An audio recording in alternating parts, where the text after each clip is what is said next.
This episode is again sponsored by our friends over at Epic Hope, who are doing some great work in the local area around Wigan and West Lancashire area. They're a suicide prevention and intervention charity. And they do the Hope Harbour sessions, which is Mondays 6pm till 8pm at Robin Park Arena, and Wednesdays 6pm till 8pm. Whether you're struggling with mental health issues or suicidal thoughts, if you've been historically suicidal, or if you've lost someone through suicide, or even just feel that need to talk and share your feelings with peers and support and friendly volunteers, the Harbours are a safe place, and you'll be made very, very welcome by them down there. If it can give you any bit of advice, go to their website, which is epichope.org.uk. There's loads more information than I can give you on there. And also, the social pages are shared on our social pages too. So just want to say a big thank you to the guys down there again, doing some great work in the local community, and it's a great cause. So thank you very much.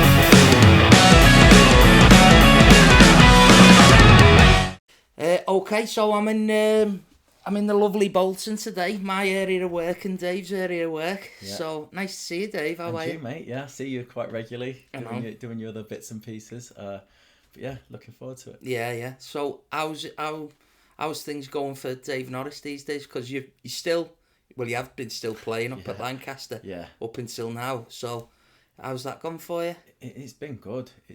I mean, I've retired 5, 6, 7 times over the last few years, but this year it's been a little bit different. I've been managed a little bit better with the management, as in play Saturday, probably don't play the Tuesday, play the Saturday. I'm not have to train all the time, the 4Gs and what have you, and I felt much better for it. And coming towards the end of the season, I still felt very fresh. The last few years, I've got to the end of seasons and been like, that's what I'm doing. I'm starting to take its toll on me. But this year, I actually feel okay. So. That must be great. That one, just like Mope for away Tuesday. Yeah. But I don't mind that. Ones, I check it first. See, then Tuesdays, that one's away. Oh yeah, good one. Yeah, definitely. That's a good tactical one. But one thing before, obviously, we go into your career and stuff like that. But how have you found going into the Northern Premier League again? Because I know you started obviously in non-league football and before you got your moves and stuff. But how's it been sort of coming full circle back to it? Yeah, I think that's helped. I think that the fact that I started at it helped because I had an idea what it was all about.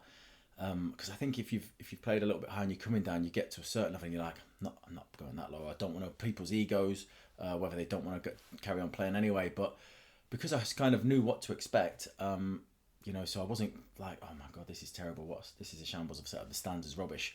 I thought I know what I'm coming into. Yeah. I've been there and done it before, and I'm still enjoying playing footy. So. Yeah, so it's been okay that way. Obviously, there's certain games where you just it's deleted from the memory bank almost as soon as the final whistle goes. It's that bad, but in general, it is no surprise to me. So I'm all right. You know, it's quite funny you should say that because you do actually see it, don't?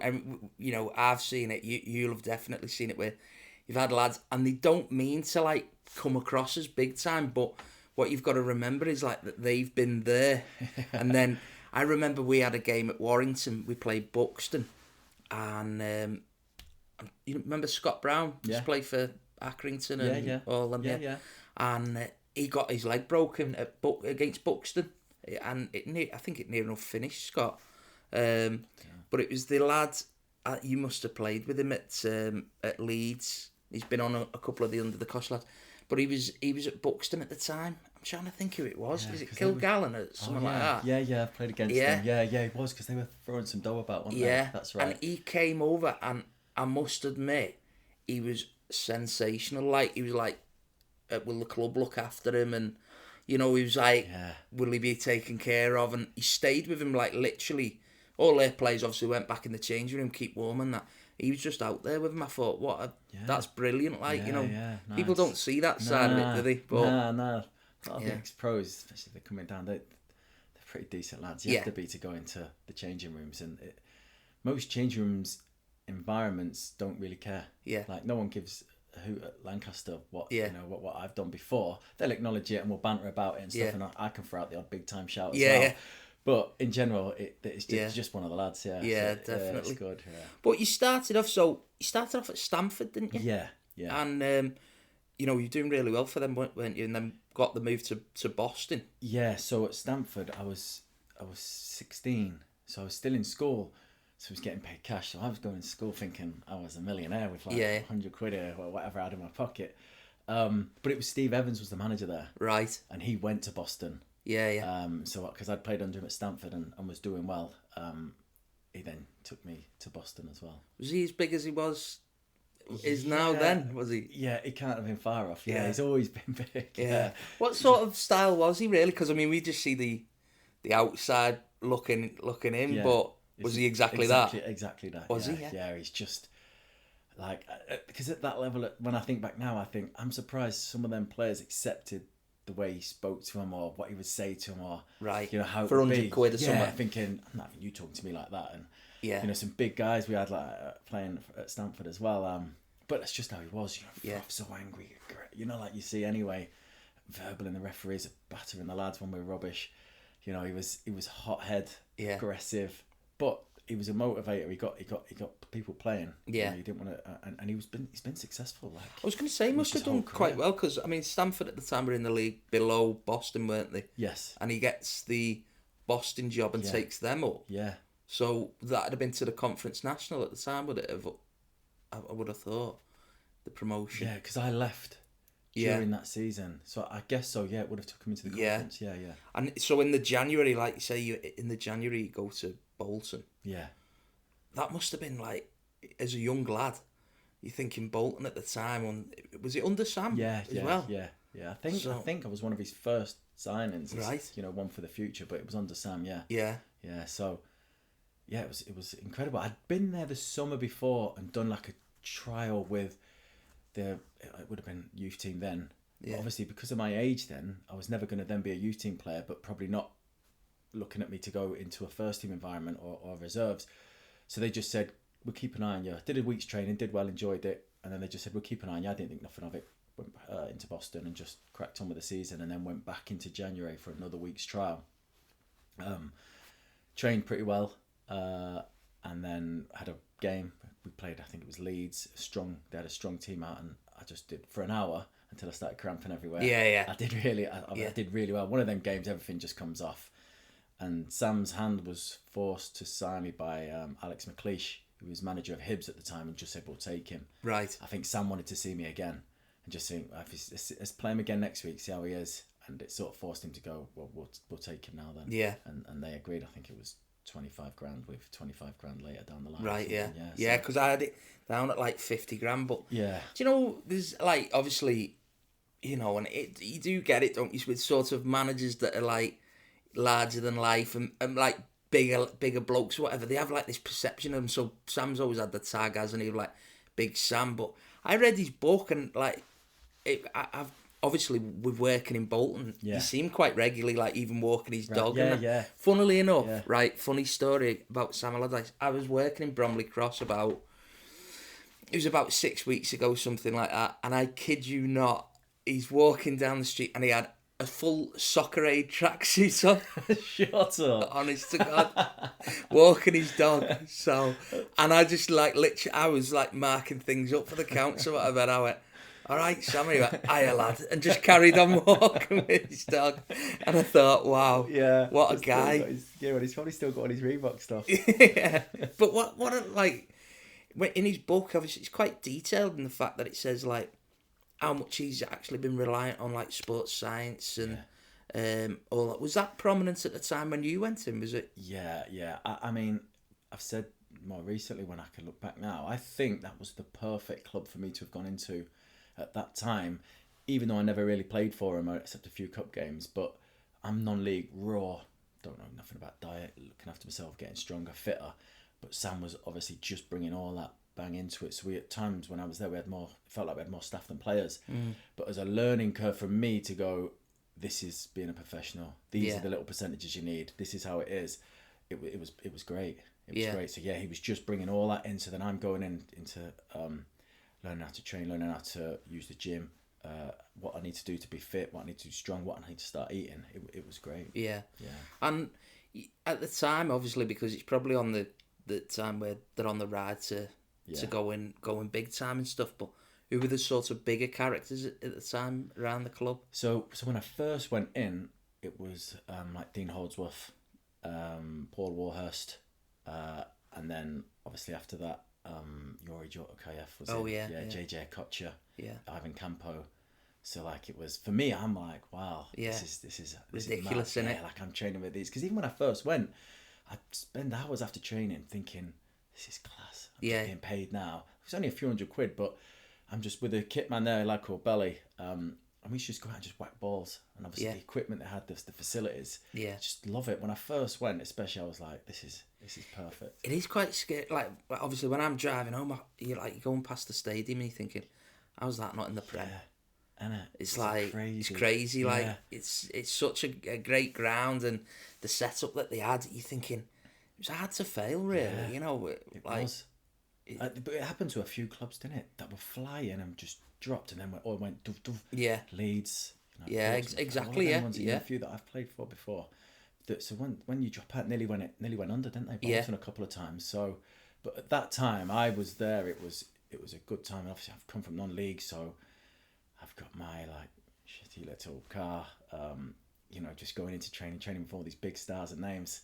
And I remember actually when I first went there, obviously not used to training. So not long after, I picked up a little stress fracture in my foot, thinking probably just from training every day and doing all the extras that my body's not been used to doing.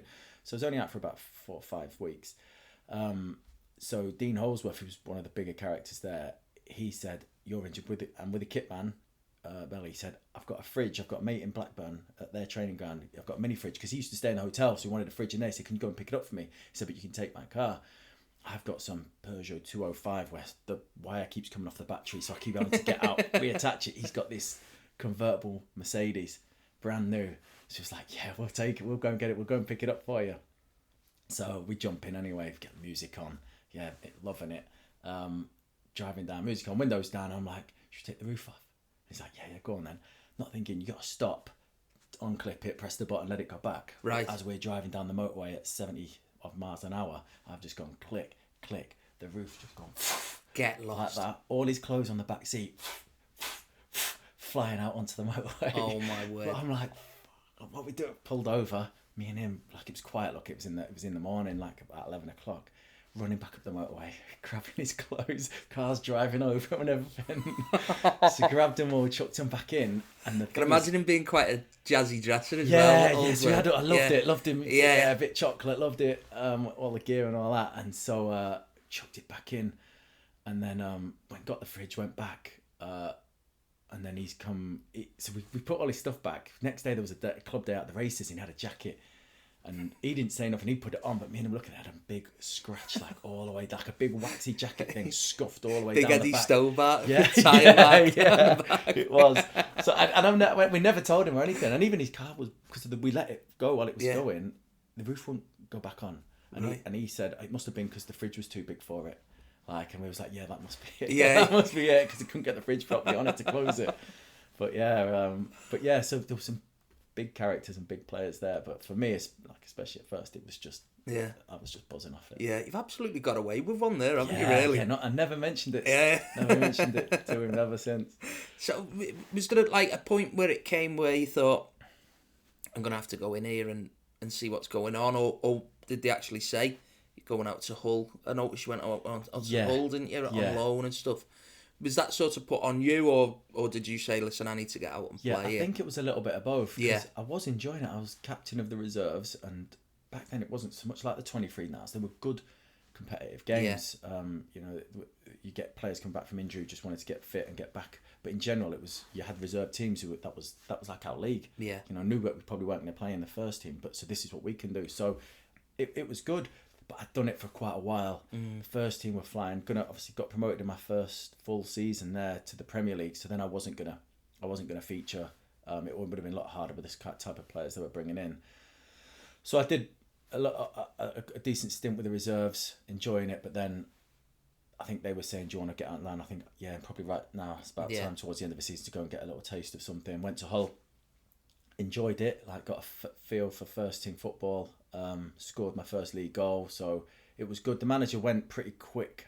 He brought me in after that, and they weren't doing anything for the rest of the season, so I went a little bit in and out, but it was a good little experience for me. And then one where I thought, going into the following season, it's probably what I want to do. So I've had a good go pre-season to see if I could get anywhere near the first team, and I was in and around. I was in squads, especially at the start of the season, and then it was, I want to get back out and start playing. And then once I went to Plymouth. Yeah. But I mean, that was sort of for you. That was like the one where you probably really indented your place in the side, and obviously racked up a load of appearances, promotion there and stuff like that. How big of, like, even now he's still scanning their results and stuff? Is it one of them? Yeah. I think one. You always have that club that you just attached to, don't you? Yeah. I mean. People ask me, who's your favourite club, where we're doing the most. There's probably three that I'm definitely more attached to. The Plymouth, Ipswich and Portsmouth, all different reasons. Yeah. But they're ones that I definitely... I look up most of the... I'll still keep an eye on Leeds and Blackpool, but them three were the main ones where... But Plymouth, my first proper, where I thought, I'm playing first team regular professional football. We were good. Every year we got better and better. Yeah. And I was there a long time. And so it was really, it was a special club and place for me. And down there, it's not as I've moved on to other clubs. You know, players come in, they travel from here, there, and everywhere. You know, they live in Liverpool, Leeds, here, there, come to training, get straight back off. In Plymouth, you've got nothing around you. Yeah. So the lads, you've only got each other. Mentality. So, you do stuff together more. You'll eat together more. You'll go out together more. Socialise. You'll stay behind training a little bit more because you're all in the same position really. And so our team spirit was brilliant, and that's what carried us. It looks proper now, like when you see it, Plymouth. But at the time, do you think a lot of sides were like, fucking hell, Plymouth Tuesday night? Do you think you had them half beaten 100% before they got there? Yeah, and when I moved, that's what they used to say. Yeah. Like when I first went to Ipswich, I remember players coming in saying, I used to hate travelling down there. So far, the pitch was dead heavy. We were just used to playing it. The change rooms are small, horrible. There's a long corridor that's just painted white and brick and not inviting. So we were like, we knew most teams would be hating, especially on a Tuesday. Yeah. Mentally, they're thinking, and we had an edge already on that. And we get right out from the start of the game, and we'll have it. We'll have them done. So who was the managers when you went in? Was it Paul Sturrock? Paul Sturrock. Yeah, when I first went in. So what year was that? So it would have been around. Did he have a couple of spells there? Yeah, he went back for a second spell. Because I remember when I was at Skem, when Skem were in Lancaster's league at the time, and we'd actually sold him to Southport, then he got sold to Plymouth. Craig Noon. Oh, yeah. Do you remember Craig Noon, the winger? Yeah, he was running after me. And I remember Paul Sturrock come to a game one time, and our manager at the time said, like, oh, can we, with this thing with Craig, can we organise a friendly? He was like, yeah. He organised the they must have thought, where the fuck? In an industrial estate in Skelmersdale pre-season. Like, at the time, they're probably like championship side. Yeah, that's one of them where they're like... It was unreal, and he came, but I was like, obviously you know who Paul Sturrock was. I'm like, is he nodding off in the dugout and that? He just didn't look like... he didn't look arsed at all, like, you know... Just checking up with Fox. Yeah, so he was the first manager obviously when you went in. Yeah. So he took me there, and then we had a good stint with him. Like I say, we got better and better. We got promoted the first full season to the Championship, and then we just got better and better until he eventually got taken by Southampton. But yeah, he was. It wasn't so much him. His assistant, John Blackley, had been watching me at Bolton. Yeah. And had recommended me. So I don't know if he at first knew too much about me. Yeah. And then obviously I got training and I had a good start. I think it was so important that I had a good start. And that first game, and I scored the winning goal. it just my confidence level shot up. You know, like I just felt so much more settled. Like I could relax a bit more in and around the lads, because it was a tough changing room to go into. Like it was a bit non-leaguey still, as in, you know, that there was some big personalities and big egos. It was sink or swim at times, and you had to stand up and take the banter. It was ruthless, and it gave me a really good grounding and strengthened me up, because, like I say, some lads come in and couldn't handle it and would be gone. But once I got that goal and I felt a bit more settled, it really did help. I think that's one thing that has massively changed, because I think like when I was younger doing my badges and sort of like shielding, to get hammered. And I mean, like, it'd be brutal, like, so you get like tagged with a nickname, or you get, you know. And I watch it now, and I was speaking to someone who plays non-league the other week, and he was like, he's only like 28, 29 himself. He was like, do you know what, it's when I think about when I went into non-league at 18, he said, you just got like hammered. He said, these lads just crumble now. Like, he said, you just can't do it. Like, they don't. And people go, oh, it can't be that bad. It was brutal at times. It was like... Yeah, people would be doing time. If it was back then, those cameras and social media and phones and stuff. Yeah. Especially today, because you can't really do anything or say anything, can you? But back then, it was ruthless. It was like you say, the nicknames, people had their pegs, and there'd be pictures up on pegs. So obviously I'm a bit shorter and I've got the big smile. So I used to get the donkey from Shrek pictures chucked up with big teeth on there, or anyone who was a midget and dwarf, put out a newspaper pinned up on my thing. But everyone had it, and it was some ruthless banter. But it was good, and you'd have tear ups as well. You know, lads would be you coming head to head, and, you know, during games, but then forgot about. And I think that's been a big change. I don't think that happens anymore. No one feels like they can take it so much anymore. They fall out with you. They don't speak to them, or they just leave. Or when before you could have that tear up, get it out of the thingy, and then you're best friends by the end of the game. You probably go back out, do better, win the game, and everything's forgot about. You don't see it that much, do you now? But I mean, like I say, I seen it a couple of times when we were at Warrington. It's just like it was like someone had just put like a refresher into it. After that, it's sorted, isn't it? And it's probably a better way of doing it. In fact, but 100%. Yeah, it's definitely dying. And like I said, as I was coming towards the end, it was getting less and less. Where you'd have them types of characters where really it was just still about winning. That's what people wanted to do. They just wanted to win, and it would get that far. And I think that is definitely... Do you know who reminds me of that lad who he's Bamber Bridge now, but he played in centre mid with you at Lancaster, Dawson. Yeah. He's a throwback, isn't he? Yeah. He is an absolute throwback.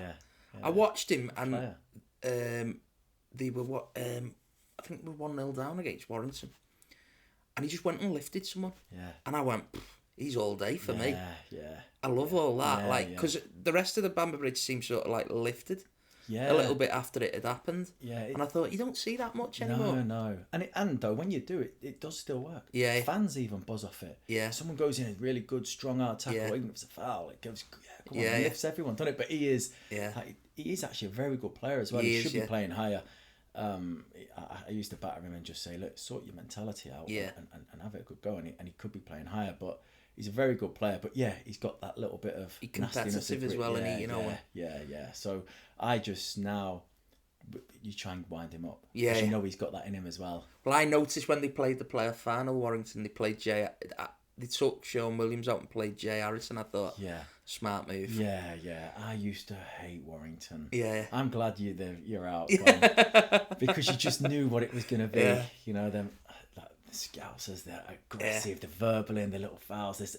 Love it, because it's what I'm all about it as well. But when it's Ratty against on it, and then it'd be someone else, and then someone else. Yeah. But they've got like Amos, the big centre forward, who's just horrible. Horrible. Yeah. Then the midfield, they've got Bowen Dixon, Jay Harris, who's played like Tranmere and all that. He's got a bit of now. Yeah. Sean Williams, but I know what you mean, because there is that Scouse sort of. Yeah. They go take it a step further, don't they? Yeah. But I used to, like I say, I used to enjoy it, and I'd give it back, and so I got to take it, but. Sometimes it was like you just knew what you were going to get. You complimented that midfield, to be fair, mate. Yeah. I nearly did go. A couple of times I nearly did. I trained with them once when I was deciding what to do one season, and one time I got close to agreeing something, but nothing materialised. But But yeah, we had some good games. You just knew you had to be up for it for them. Yeah. You know, you knew what you were going to get. It was going to be graft. It was going to be horrible. It was going to be hard. Yeah. And they can go up for this season. Yeah. I don't mind that one. Yeah. Do you know, going back to, when did Holloway come in? So, was he after Sturrock? You'd have to... Yeah. my memory, I don't know when Holloway came in. He might have done, or was it, when did Pulis come in? Do you know what? Yeah, I get a mix. You're actually looking at the list. So I've got Evans, Holloway, Allardyce, Pulis, Warnock, Keane. You've got some serious, like, confrontational managers, probably, to say the least. Yeah. There's a lot of, especially initially, that, I mean, from Boston with Steve Evans to when I had Jimmy Jilton at Ipswich at first. Yeah. Sam Allardyce. These are people who can blow. Yeah. Roy Keane, you know, like, so I had a few of them, that type of like, and then obviously Holloway is pretty much totally the opposite way. What was he more? I can imagine him being obviously like a class clown. Yeah. But he must have had something about him to do what he's done in the game as well. So yeah, I can imagine that to be the case, really. You know. Yeah. You'd with him, he didn't have to shout and scream at you. I mean, sometimes he would, but it would be more like in despair. So you'd feel like you were letting him down. Yeah. Rather than him having a right go at you, and you go the other way and go, well, I'll show him type attitude. It was, we're killing him here. Come on, we need to raise it, because if he's good to us, he looks after us. You know, he's a nice guy, and so he's got something. He's got that about him where you want to play for him. Yeah. Like the way he talks, the way his man management was excellent. Like, I went to the Bolton Plymouth game at Wembley. And funnily, I was doing a meet and greet thing, showing some people into the stadium, so some Plymouth fans, but in there on the day was Holloway, Allardyce and Pulis as all guests during that day. So then as I've walked in, I've seen like 3 of my ex-managers. Yeah. So it was great to go and catch up with them. But Holloway was speaking then, and even then he did a question and answer thing in one of the big rooms, and he mentioned me then about why he eventually left was mainly because of me, and why I initially stayed was because of him. Yeah. But yeah, he was good that way. I got a lot of time for him. Yeah, and as like you progress at Plymouth, you then moved to Ipswich. But like, did you put in a couple of like transfer? Had they been into you or something like that? Yeah. They'd initially got in touch in the summer, and just said that they're going to be coming in for me. They didn't have funds at the time. They were being taken over. Yeah. And so then nothing was going to happen then. Plymouth didn't want to let me go. To be honest, at the time, I was happy enough at Plymouth. And we were doing well. We had a chance of upsetting a lot of people. I think when I left, we were actually 4th in the Championship. So we were upsetting a lot of people because we were getting results and we were doing well. But yeah, so at the end though, it must have been Holloway. It must have been Pulis before Holloway, because it was Holloway who convinced me. In the summer, I could have gone to Southampton as well, on good money compared to what I was on. And Holloway's, look, stick with me. We're going to do something at this club. And I was like, but I'm not sure the club want to, because that's what we were one of the lowest budgets, lowest paid players in there. And he was like, just trust me, stick with me. And then we got to like towards the end of the year, and he's like, yeah, look, I'm not going to be able to get anything out of these. And I've got an offer at Leicester, so see you later. Pretty much, yeah. So I was like, you're killing me. And then after that, players got picked off. Yeah. Bigger clubs coming in, and then I had the chance again then in January to go to Ipswich, and I wanted to go because of, one, financially, it was going to be a lot massive. Yeah. It was going to be huge. 2, Plymouth, I thought, were at the top of what they were going to do. They weren't going to go anywhere else, and so another chance to progress in that way. But it was tough because I'd had such a good time at Plymouth and such a good rapport with the fans. But I had to force it in the end because they weren't going to let me go. They were just going to, and I found out like that because of my attitude, they were like, just get him past the deadline and he'll be fine, because he's not that type of character. He'll come and play for us. He'll give his all still, and they were probably right. Can go against you, can't it? Sometimes. Yeah, so that would have then being a good pro. Yeah, and I think that was one time it would have. So I had to then go to the chairman on like Jan 30th and just say, like, let me go. Yeah, I said, look, I've given you everything for 5.5 years. You're going to make good money out of it. I got a chance to progress. It's the right time, and they eventually let me go. Yeah. Going back to Pulis before we move on to the Ipswich thing, I heard Peter Crouch saying about him when, at Stoke. Yeah.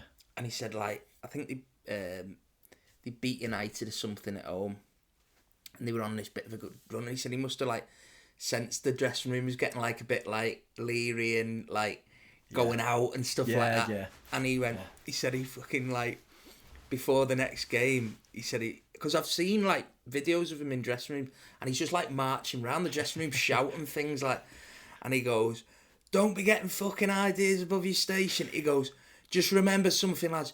You're fucking bang average players in a great system." That is him. That's exactly what we would get. That is him. Was all over. Yeah. Don't get too excited, and it'd just bring us down. Like if we were doing well, because it'd just bring us in on a international weekend. Yeah. And I'd think, 4 or 5 days off here. Happy days. See you Saturday morning, lads. In for half an hour. Just run us hard. Yeah. See you later, and you'd be like, all that for that. Yeah. But it's just making sure. Don't get too giddy, you know. We've got a job to do here. Yeah, old school, but good values, aren't they? Really? Yeah. It wasn't obviously. He was all about system. We would have gone down without him coming in. Yeah, but it wasn't enjoyable to play in. As in, for me, who's box to box. Yeah, and he wants me just to get next to the centre mid here. He said used to be on a string, 15-yard string from across the 4, right, left, 2 centres. No one break that string. So you can go across, you can go forward a bit, but get back, you can go back a bit, but that's it. And there's me charging off into the box and then get counted on, and I can screaming at me, get in, stay in. Yeah. But so you just keep your shape, not get played through. Yeah, and we'd win 1-0. Yeah. And it would be an awful watch and an awful game. And we'd win 1-0. But it got us safe, but it was tough. And that must have been hard for you, because you've always been like, you go and get on the end of things at the edge of the box or whatever, or be on the edge of your own box. Yeah, you know, that's my game. Yeah, it must have been horrible. That. Yeah, because I'm like that. I wouldn't want to cross him though, so I just do it. Yeah, same. Yeah, I mean, he took a shine to me in that I was the only player under 6 foot in his team, and that's the way he liked to play and be. But so I was thinking this could be me. Yeah. But he liked me, and I played pretty much all the games for him. And he was the first manager that had wanted to look after me, in that I was playing well. I wasn't on a good wage in comparison. And it didn't wait for the contract to run out like they always done. He'd come to me and said, "Listen, I'm gonna get you a new contract. You know, halfway through a season." He said, "You're doing well. You're playing well. You deserve it." And so then that makes me then want to do more for him, run through brick walls for him. But no one had ever done it, so I was like, "That's class, that. What a touch!" And then got me a little bit more money. Yeah. But when they didn't have to, or no one had done before, so I don't know. It was good for me. I think that, you know, people don't see that side of it, but it is man management, that, isn't it? Yeah. Massively. Yeah. You know, you're on side with him then, aren't you? And you know he's on side with you. Yeah. It makes a massive difference. It's huge in the game. I never sometimes understand why some ex-players get it so wrong when they've been in that, you know, in the change rooms themselves, and know what makes most players tick. You just want you want to be able to feel like you could run through a brick wall for a manager, but he's got a little bit of fear factor as well to keep you on your toes, and then if he looks after you around that, then happy days. But you know, a lot of them do get it wrong. But he was good. He knew how to get the players, the right players. Somebody'd have to rollock, and he was good for that. Holloway was always an arm around someone. And didn't really have to do much of the rollicking. But yeah, the man management was huge in games. But I was always a bit of a people pleaser, manager pleaser anyway. So I would do what was ever asked of me. And you know, sometimes I wouldn't play that well, but I'd be doing a job that would keep me in the team. And I know that sometimes I'd probably get a bit of stick, as in, I've not played well today, or he shouldn't be in the team. Sometimes I went for a little period here and there. But managers always played me in. Most of them always all played me because of, I would do whatever they wanted me to do. Yeah, I'd do that job, even if it sacrificed sometimes myself and what I wanted to do. Sometimes, isn't it, when you're having a merge, just go and affect the game, isn't it? Yeah. Like we were on about before, just go and lift someone or go and stop them from playing, basically. And people don't see that side of the game now, do they? They just want to, you know, football fans. I mean, you see it all the time, don't you? Where they're like, Henderson's shite. He's not. He's played 500 Premier League games. You know, you don't do that unless you.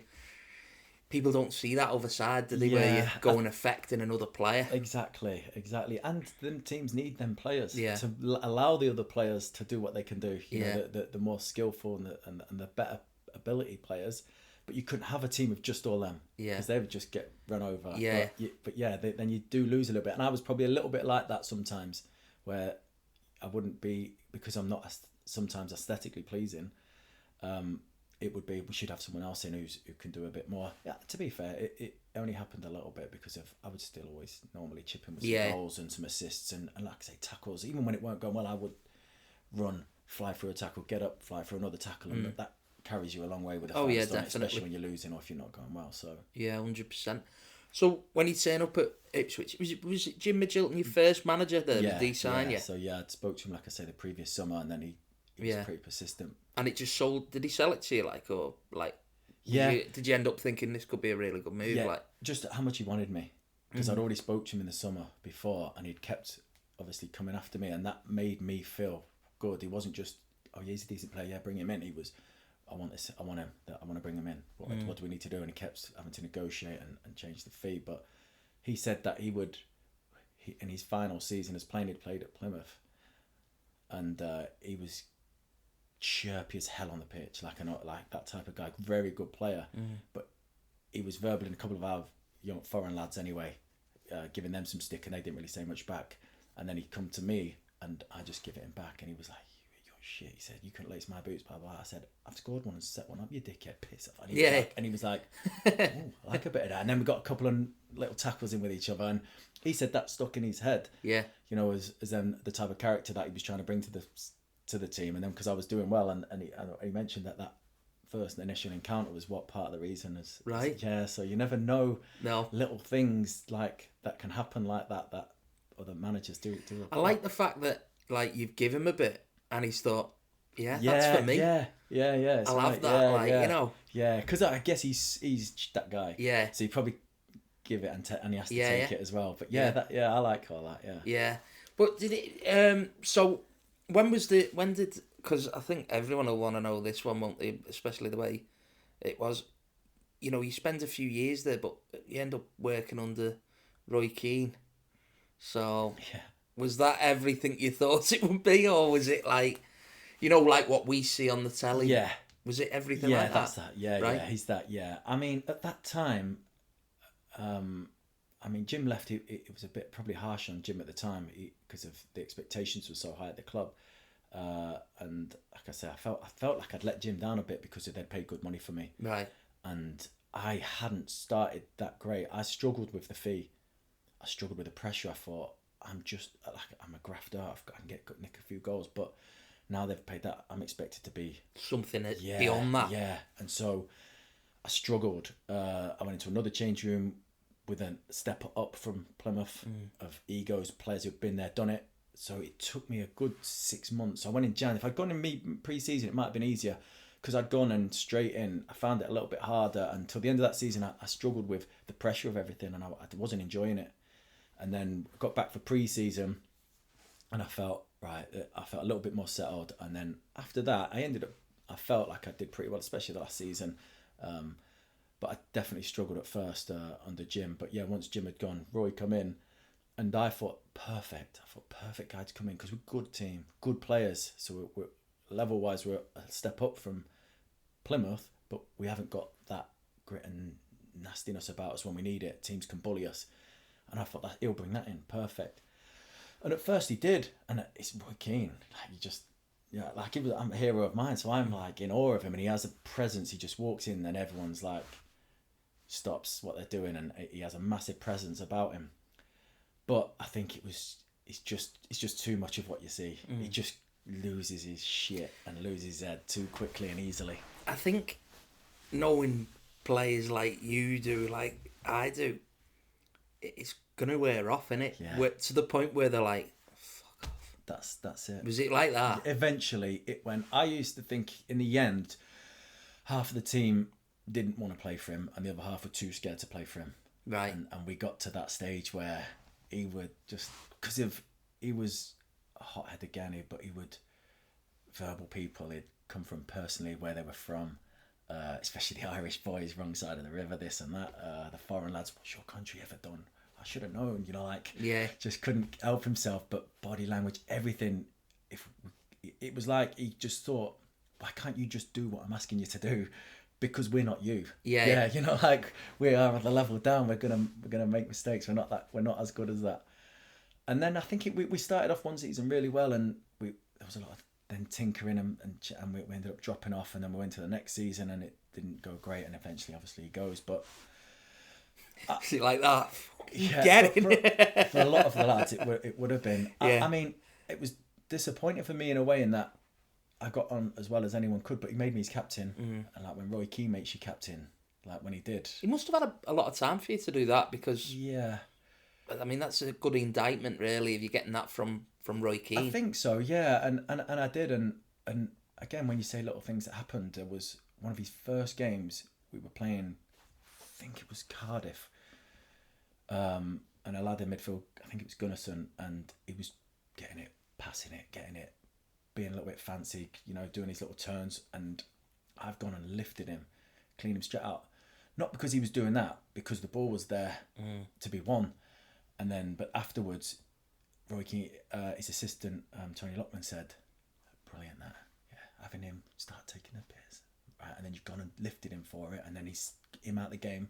He said, Gaffer loves all that, brilliant. And I was like, technically didn't do it for that reason, but I thought, right, okay, he likes a bit of that, so then he likes players to see the game. He's doing that, nah, we're not having that, or this is happening, we're not having that, see that danger, and that little thing then elevated him early on, I think, with him. And then, since then, like I say, made me captain. I've told the story before about when I seen him out when I was out having food with the family and parents and so brothers, sisters. So there's a good group of us, about 12 of us. And he comes up to the window to look at the menu. And I'm like, don't come in here. Yeah. It's with his family. But just because sometimes he could walk past other players in the training ground, morning Gaffer. Not saying nothing. Like he could be horrible and ruthless like that. And I thought, depending on his mood, he's never done anything like that to me, but he could just walk straight by me. Yeah. And I'm like, I'm captain. Manager just blanks you. What's that all about? So I was a bit thinking, don't come in here. Anyway, he comes in, walks in, and he says hello. So, hello, you're right. He says hello to everyone. I was like, thank God for that. When he finished anyway, goes and sits down. And then, so I'm saying, right, let's wrap this up. Let's get out of here. And then the guy comes over, get the bill, please. Your bill's been taken care of by the... He paid it. Over the thing, but like I said, a decent group of us. Yeah. Didn't say enough, just sorted it. I thought, what a touch. So out of character for other things I'd seen about him. Do you think he's one of them who just likes to keep you thinking what he's doing? Like, because he sounds so off the cuff, like, want one thing and then the other, and, I think he's just got... It's that mentality. It's at all costs, it's win, it's do this, do that. Did you see him lose his shit big time? Yeah. A couple of times. Yeah. He'd always he broke the door off the hinges at Watford once. The tactics board was smashed up many a time. Where he just smashes it up. Threw a few things, kicks a few things, screams. I had the right in front of my face, screaming, shouting. Yeah. What, did you cross him or something? Yeah, I answered him back. Right. Yeah. Again, it's one I have mentioned where it was the end of a game. We'd scored in injury time to go 1-0 up. And so then the ball had bounced in the middle and I chested it and just hooked it right on. And I can hear him shouting at me and he's, bring it down and play. And I'm like, there's 4 or 5 minutes left. I'm like, so I just went, yeah. Still another couple of minutes later, he's still shouting at me. He said, stop whacking it, bring it and play. So I was like, all right, yeah, fine. Anyway, we win the game and we go into the change rooms and I go, Gaffer, if I bring it down there and try and play and we lose it and they go and score, you can have a go at me. I've chested it, I've hooked it on, you've had a go at me. And he's like, yeah, because he's happy now with one of the games. He's like, yeah, okay, yeah. And I went, right, for fuck's sake. And he just went, phew. And he went, who the do you think you're talking to straight over to me, unless you've done anything in the game, blah, blah, blah, screaming and shouting, don't ever answer me back again, keep it here, I'm the manager here, you'll do that. And then, so I was like, shh. Went in the next day, we've won, I've played okay, I think, as well. For the warm down, we've got a game Tuesday, does the little bit of shape for the game, not even in this team. Off the side on the bench, took straight out, and then he said in a meeting after that, anyone ever senses me back, unless you've scored a hat-trick, you'll be out the team. And so then I was like, lesson learned. And luckily the next game was the Watford one when he broke the door. Right. And I weren't playing, so I'd come on in that game and everything was forgot about. Otherwise I could have had, you never know, but I'd lost it again. Someone else took the firing line, I was back in after that. But I seen one of the, when he must have been under a bit of pressure at Ipswich, and they've interviewed him after the game. It was like on YouTube or something like that, and he said, do you feel under pressure? And he's just like, He just didn't say anything. He's just stared at. He went, I'm not answering that question. He went, but do you feel under pressure? He went, I've just told you I'm not answering that question. And his eyes were like piercing. Yeah. I was like, oh my God. Yeah, there's one on there when someone's phone keeps going off. Oh yeah. Yeah. Yeah. Well. You're not going to switch it off. Yeah, he's going to lose. He's about to switch, isn't he? Yeah. He was like that though, and people pestering him. You know, if we were out, like in his manager's office, he had shirts and magazines and things like that people had sent to sign, and I think he was very picky and choosy about who, because he just thought they're just going to sell it. No, not doing it, just leave. And there was Irish shirts and everything all piled up. Yeah, that he wouldn't do. And if we was out team meetings at hotels, our meals, pre-matches and stuff, and people would come up and he'd be like, I'm having my dinner. Yeah. He says, but if you want, you can go and wait over there, but I'm having my dinner now. But you're a bit. Everyone else is watching. Like someone's walked in with, say, their kid, and then they go and sit down, and they're just sat there waiting, and it's just eating away. You'd think he'd just do it anyway. But... A mate of mine seen him in Manchester Airport. He's going away with his missus last year. So he's given his missus his phone and gone, yeah, I'm gonna ask him for a picture. He's in like the queue checking in. Just gone, hi Roy. He said, any chance for a picture? He just went, no. Killed him in front of his missus. And he said, I was like, and she was like, you look right, dick now. Yeah, I can imagine. He said there was no. I said, did he not say anything? He said he just went, no. Yeah, that was it. Yeah, but he is that. I can imagine that. That's him all over. Yeah, he liked the players. Like I say, he used to call us. He likes players to have character and a bit about them. So that probably helped a little bit with myself, but with a few other players. But then if he didn't like it. Like I say, he was so single-minded. Like he hated all that laughing and joking before games with the other players. You know, like in the tunnel when you're about to go out, just saying low, and that didn't want any of that. Couldn't stand it. Like your best mate, saying, your mate, you want to beat him, you want to get out there, you want to kill him. What are you doing? I hated it. Yeah. But even into like before training, would get two in the middle, little keep the ball. You know, Meg's going on, lads are jumping around. Yeah. You can just see him. He's looking, thinking. Like it's winding him up that we're having a good time and he's not enjoying it. But like I said, I see both sides of him. He looked after me when I got injured, and I was devastated. The first game of the season, I was going to be out for a few months, and he just went, listen, we're going to look after you. You'll get the best help you may need. Don't worry about it. He said, let that swelling go down. Get yourself away on holiday for a week. So I thought about things like that. It was good. He was good to me. I can imagine him to be a bit like, I think when you're saying about the talking to lads in the tunnel, what people forget sometimes is if you're like a player that's in the championship or whatever, and you've had, there's lads there who've probably had a lot more clubs than you, like 4 or 5 clubs. But Roy Keane's had like Forest, United, Celtic. Yeah. That's it. Yeah. Like 20-year career, whatever. When you've done that circle, you come across people, don't you? And all the time. If you bump into someone, you're at Ipswich and they're at Coventry and you've not seen them for... Yeah. And I was a roommate with him. You're gonna say hello and stuff. Yeah, it was didn't see that side of it. Yeah, it wasn't like that. But I was like that. I would say hello, be polite and that. But on the pitch, even if it was my mate, I'd happily lift it and go straight through him. It didn't bother me that. And then after the game, I'm happy to be. I want it just to we'll be back to friends. And the same with just any players I like. I can take a tackle, I can give a tackle. I like the verbals, but then I like it at the end.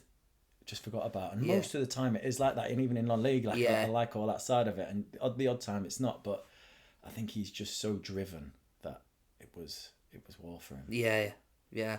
No, I can imagine. But for you personally, you got offered a contract, didn't you, to stay at Ipswich? But had you already decided? Yeah, it was. I'm thinking of. Yeah, he wanted me to stay, Roy, but I think they were uncertain about him, because we hadn't started that season that great, and it was a bit up and down, and so weren't really giving him much leeway to money to buy players or to even probably re-sign players. So it was dragging a bit. And I would get to January and I can speak to other clubs, and to be fair, I was happy at Ipswich. I'd had a really good time. They had really good final season. I was captain. I was top goal scorer. Things were going really well, so I would have been happy to stay. But when it kept going on, and then Roy went, and I thought, just gonna have to make sure, like I'm definitely sorted here. And once I got to January and still nothing had happened, then I was speaking to other clubs, and I got a good offer at Portsmouth at that time. Ipswich then come back near late in the day and offered me a contract, but obviously reduced then, and then the gap between that and what I was then been offered, because I'd had a good season, was big. So then I made up my mind that I'm going to be going. But yeah, it was. I think if it had been done earlier, I probably would have signed and stayed. It's got to be a good place to play football as well, though. I mean, Ipswich Town as well, and Plymouth and that, but Portsmouth, I don't know, there's something quite mystique about it, really, isn't there? You know, the old ground. I think that's the same. Bell with the bell. Yeah, exactly the same for me. I'm thinking the way their fans are out on top of the pitch, the noise they make, the guy with the bell. There is something about Portsmouth that everyone knows, but the levels were. I mean, going from Plymouth to Ipswich was like, wow, as in the facilities. Like at Plymouth, we had one pitch, a youth pitch, and we kept having to try and swap them because they get waterlogged, dug up. The pitch, they'd be terrible to train on. Turned up at Ipswich and they've got 8 pitches, 2 pristine ones, then an indoor dome with 4G. They've got a gym. It was like, wow. To come into work every day was it like, I loved it because I loved training anyway and to the gyms and I loved all the extras that come with it to make it as professional as can be. I loved all that. So it was huge. But then to go to Portsmouth, who you would think would be like Ipswich with being in the Premier League for so long, went back to probably even less than Plymouth.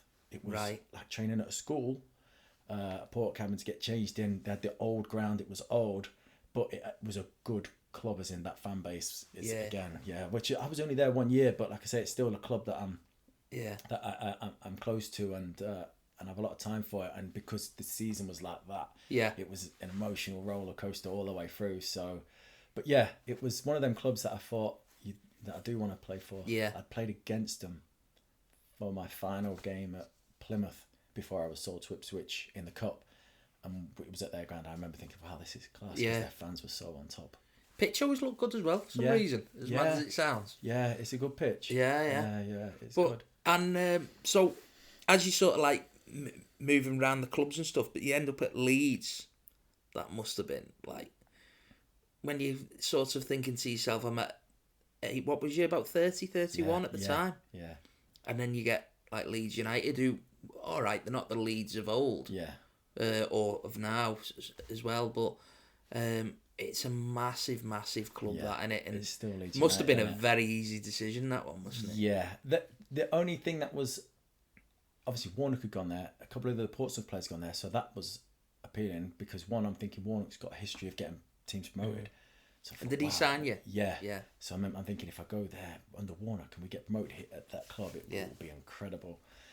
And so at the time though, I had it, like I said, I'd done another good season at Portsmouth now, so I did a good one at Ipswich to get me my Portsmouth move. So it's like I'm playing well when I need to play well. I need to move, but I wasn't. Playing so then for a move. to Portsmouth, because of, obviously I signed a 3-year deal at Portsmouth, but we all had to leave because it was going to go under. But I was vice captain, been captain, and finished top goal scorer. So I'd had another good season there to go to then Leeds. But Sheffield Wednesday offered me a 3-year deal. So obviously I was more appealing for me to go to Leeds, but I wanted the 3 years. Yeah.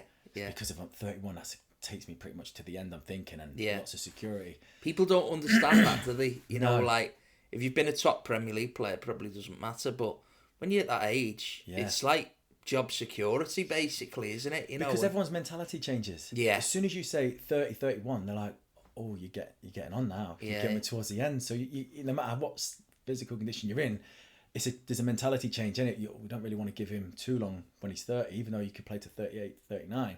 So there is a perception of it where you are now starting to get on a bit. So when I got a 3-year deal, I thought, happy days, that just secures me, because I'd not earned good money till 28. My Plymouth money was just steady away. I know it would be good money, and I'm sure in the grand scheme of things, but up football, I was, and as in securing me for future, it would never have done. So I'd only earned good money from 28. Now I'm 31, I got another chance to do another 3 years at better money. So the 3 years was appealing. Eventually,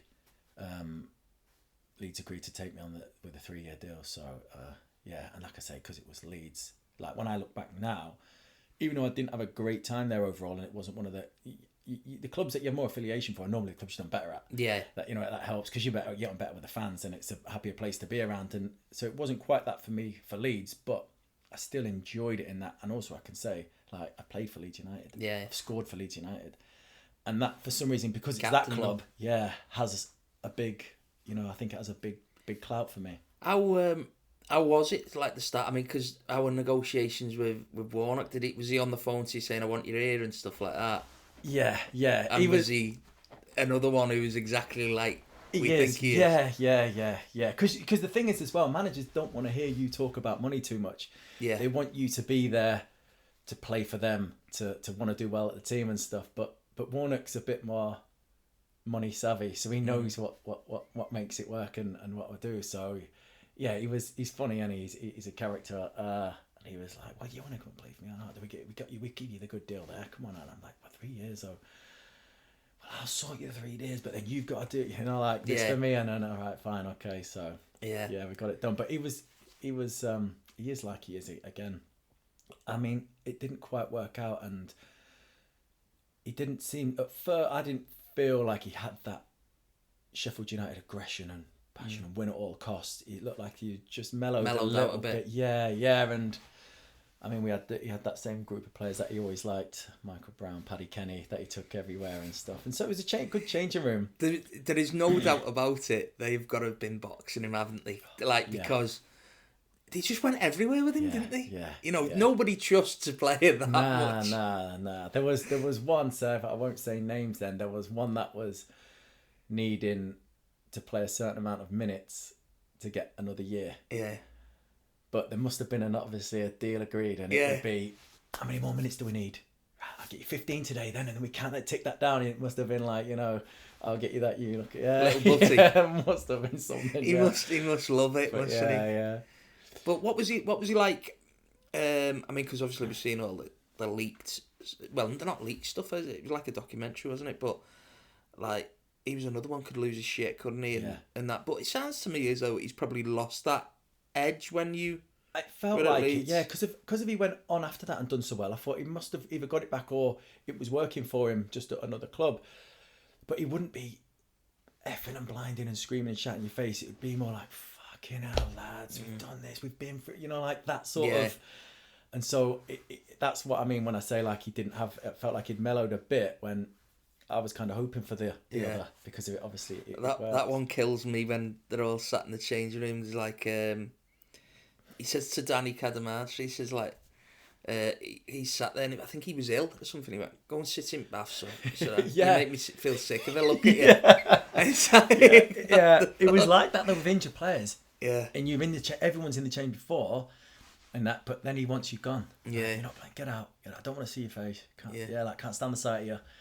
Can't do anything for him at that stage. So it's just get out my face. But he said to them after one game, I think they played Plymouth or something. He said, "You've done well tonight." He said, "But you were a fucking disgrace at Plymouth." He said, "So do everything you don't want to do tonight. Take your missus out, shag her on car seat, anything you want." And they're all like, "What the fuck?"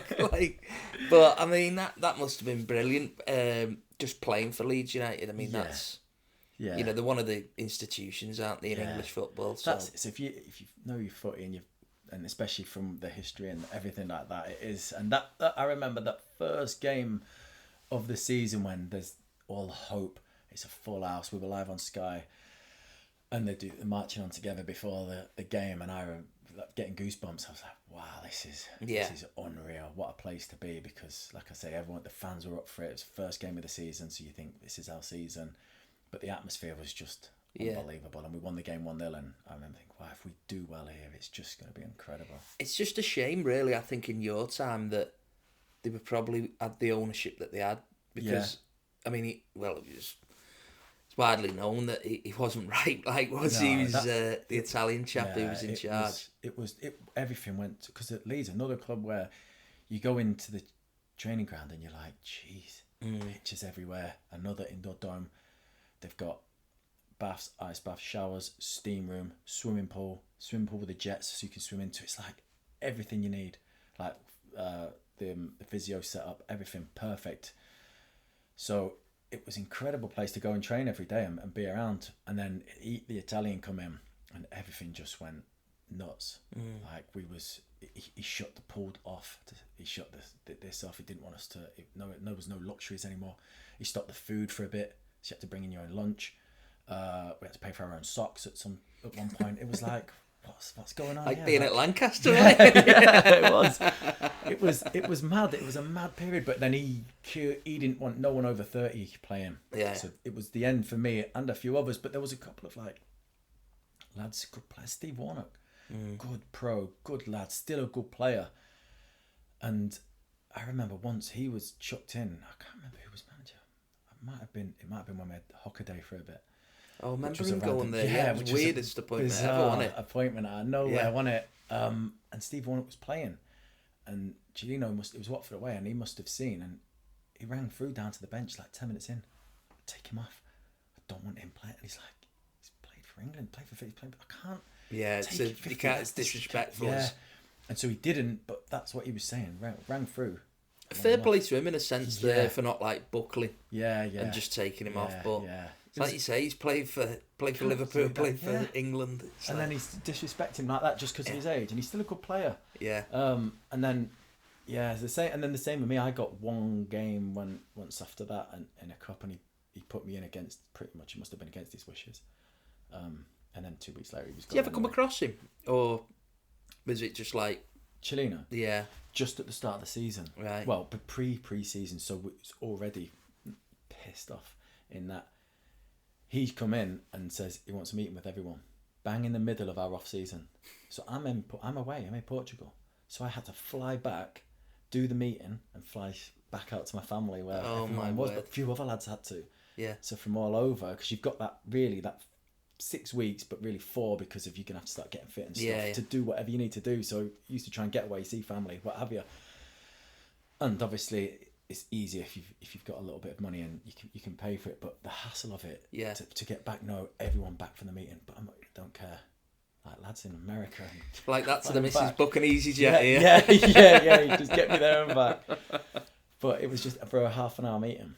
Wow. So other than that, didn't really come across him too much. Yeah, sounds like a strange character. Yeah, the whole time at that was like so different and not what you expect at a club like that, how it should be run and stuff. It was mad. Yeah, and I know I'm skipping a bit out here because obviously after Leeds you then move on to like your Blackpool and you know as you filter down and stuff. But how much is it? Like, I mean, I think it's a brilliant indictment that, you know, at the time you're probably about 34, 35 and you still, you know, got the appetite to play.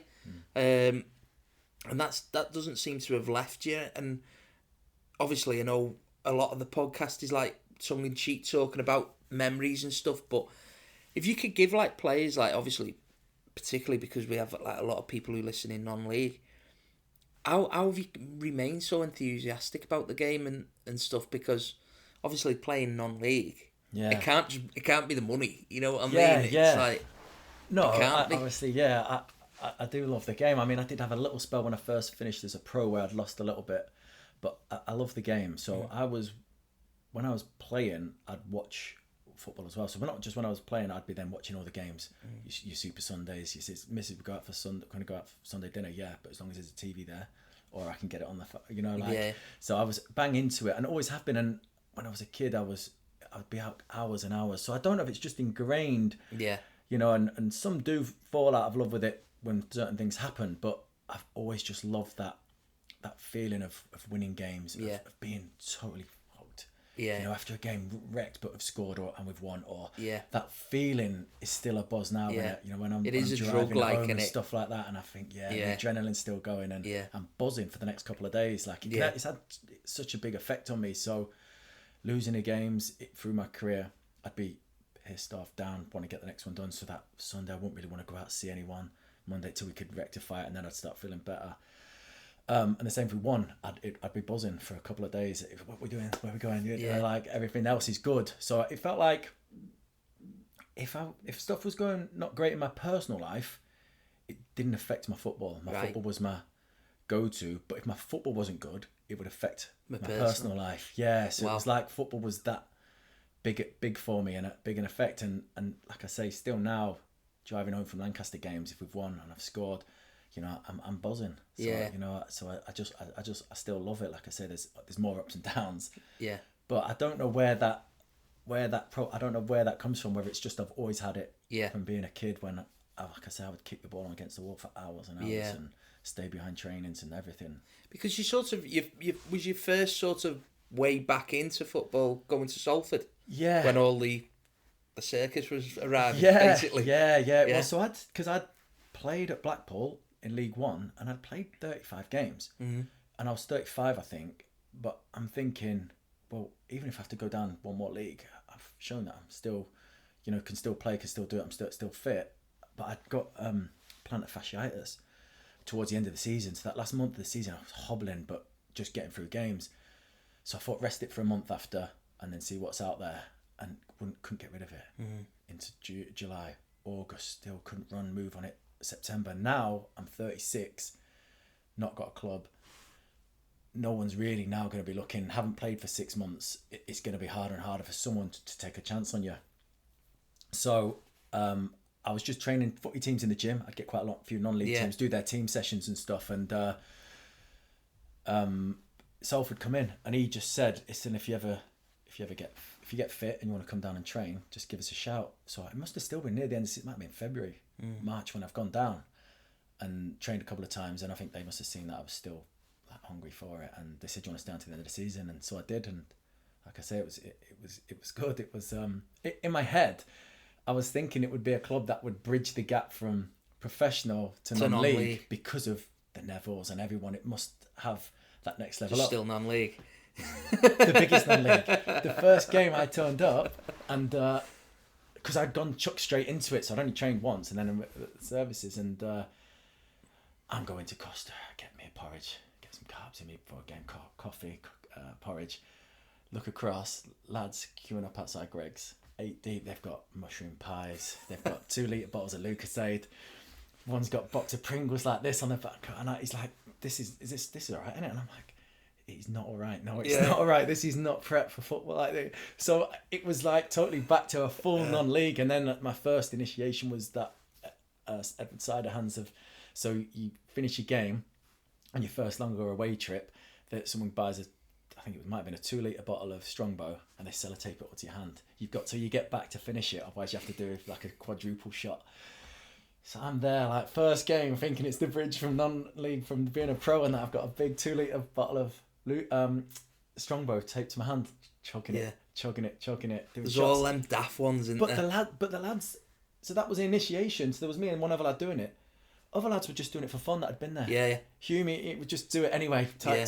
Neck it, be naked, jumping around on the coach. I'm like, what's going on here? We used to do one called Greyhound. So like, I don't know why it was called Greyhound, but basically, if you had, so like, obviously I'm just naturally like right-handed. If you were caught with your bottle of lager in your right hand, or whatever you had in your hand, with whatever drink it was, you had to down the lot. That's hard on a coat for 3 hours, sat there with it in your left hand. Yeah, and you'd be casually talking in conversation, next minute it's in your right hand, they're like, "Oh, fucking Greyhound." Like that, fucking paralytic. Yeah, that's it, getting off them coach journeys. But steamboats, everyone was. I had one once, years ago, and we'd been in the clubhouse and just got canned after a away game. Gone back to the village where I'm from, Parbold, so had a few drinks, and there's literally 3 pubs, then you've got a chippy and a curry house like next door, and I live at the other side of this road about half a mile up, so I'm bladdered, and I've gone and got this curry, come out, walked, and I'm like, I'm going to be fucking sick here or something. So sat down on a bench outside the little shop there, fell asleep in a fucking skem trackie. Fell asleep about 10:30 at night, woke up at 4 in the morning on the bench with the curry. No way. So not me proud. Someone could have pissed on me or anything there, you know. Just like that's what it. But that's non-league. Yeah, because the lads would then just get back, and one of the lads we would meet at the TGI's, Whitefield, Prestwich, and one of the lads had a bar in Prestwich, and then the lads would just get off the coach, go to there, be there till 10, 11 at night, and then get yourself home, deal with getting your car the next day and all that. But that was like just the way it was. And you got a good fine at that Prestwich TGI. Yeah, you're right. You're not wrong. Yeah. But so like I say, now when you think about it, you've been in non-league you've had like a another chapter of your career in non-league, and you've been at Lancaster a few years now. But what do you see going forward? Are you going to go again next season? This is the question. Like I say, I'm in my head. Last year, when I didn't play, I'd stopped playing at Christmas because I needed another knee up. Right. So my last game was actually against Warrington. I think it was my 700th game. Yeah, they got to take some responsibility. So I'd had a knee up in the Jan, and then I just thought, that's it. It was my fourth one on this knee, and I just thought, that's got to be it. I'm not going to get back before the end of the season because I'm going to need some extended rehab and stuff to make sure it's right. Season would finish, and I think the gap would be long. So I thought that would definitely be it. And my head was sort of half around it, and then during that off season, I have to play for quite a few charity games and stuff. The Odd Vets game, and some of them are quite competitive. I think it was, I went and done one for Portsmouth against Rangers, and it was strong, strong ex-pros, good quality, and I loved it. Yeah, but I was flying about still, so and I thought I feel alright. And then I did another one, which against more local teams, a bit smaller for a charity that I play for, sometimes called Supporting Charities, and felt good and felt alright. I thought. But obviously I didn't want to do pre-season, so I just kept myself ticking over a bit more now. So I'm doing more runs, treadmill runs, because I can't do too much on the roads and too much kicking and twisting and turning anyway. But as it got close to the season and Lancaster was still, I said, why don't you just come down and, you see, so we've got a game, so I'm not even training. He said, come and do 45 minutes, just see how you feel. This is 2 weeks before the season starts, so I went down 45 minutes, played the first hour in the end, scored 2. And in my head I was like, we went 4 weeks. I said, let's give it a month. Yeah. See how I feel, see how it goes. I said to Mrs. Didn't want me to play 1 month, we'll do 1 month.